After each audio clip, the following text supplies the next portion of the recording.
Hatunan sayro ng dugang pang mga balita sa Mindanao. Makabanato si Efren Mamak live sa General Santos City.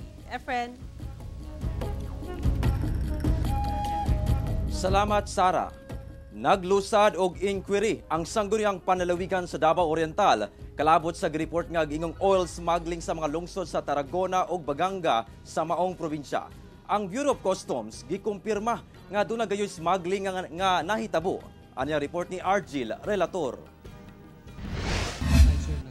Gikumpirma sa Coast Guard Station Davao Oriental nga dunay nakita nga sea vessel sa kadagatang sakop sa Tarragona, Davao Oriental niadtong October 22. Kini human dunay nadawat nga report nga nalambigit ang maong sakayan sa oil smuggling sa lugar. Sa Barangay Jumilar Municipality of Tarragona, na-docking area na kagabi. Natingala matud pa ang Coast Guard sa presensya sa maong sea vessel, labi na nga nagpagula sila og temporary suspension sa sea travel subay sa bagyong Christine. Nagtaka kami, sir, paano nagkaroon ng barko diyan sa Tarragona, wala mang pier. That I was personally one of those who saw that floating vessels in the area. Naagyo dito. In fact, na mga pump boat, gagmay na sea vessel. Dihang giadtuan pagkaugma October 23, wala na naabdan sa Coast Guard ang maong sakayan. Padayon matud pa ang Coast Guard Station Davao Oriental sa pagmonitor hangtod karon, sanglit wala sila radar nga makadetect sa mga sea vessel. Sumala sa usa ka board member, walay oil depot sa Tarragona, apan daghang tanker ang nakita. Ang mismong kapitan sa Barangay Jovellar, wala matud pa nahibalo sa maong illegal nga aktibidad nga nahitabo. Samtang sumala sa Coast Guard niadtong May 2024, doon na sa midunggo nga barko sa Barangay Lambahon sa Baganga. Apan wala sila nahibalo sa kargada ni ini ug walay napakitang dokumento ang mga tripulante. Busa, gidetain matud pa ang barko.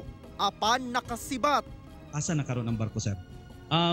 Isa na sa mga kuha na mo, sir, kay sa monitoring na mo, sir, is nisibat na siya, sir, na barko. No, sir, balik ko na ko. Detain. Ang pasabot sa detain, inyong gihold.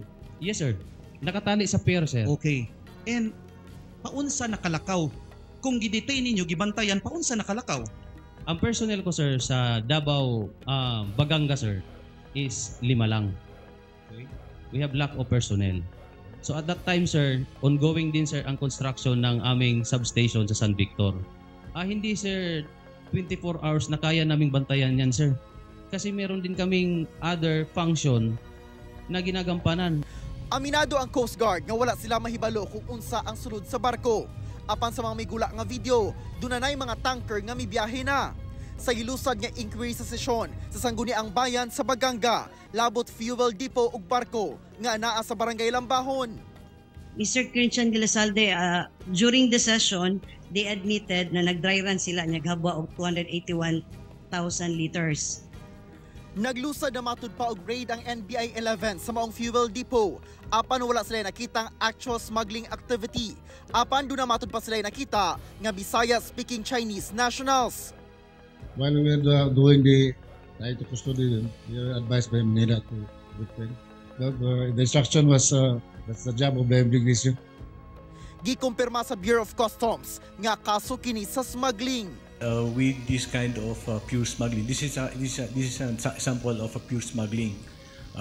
Kasi hindi na po siya dumadaan sa customs house. So dahil fuel smuggling po siya, we have a fuel marking team.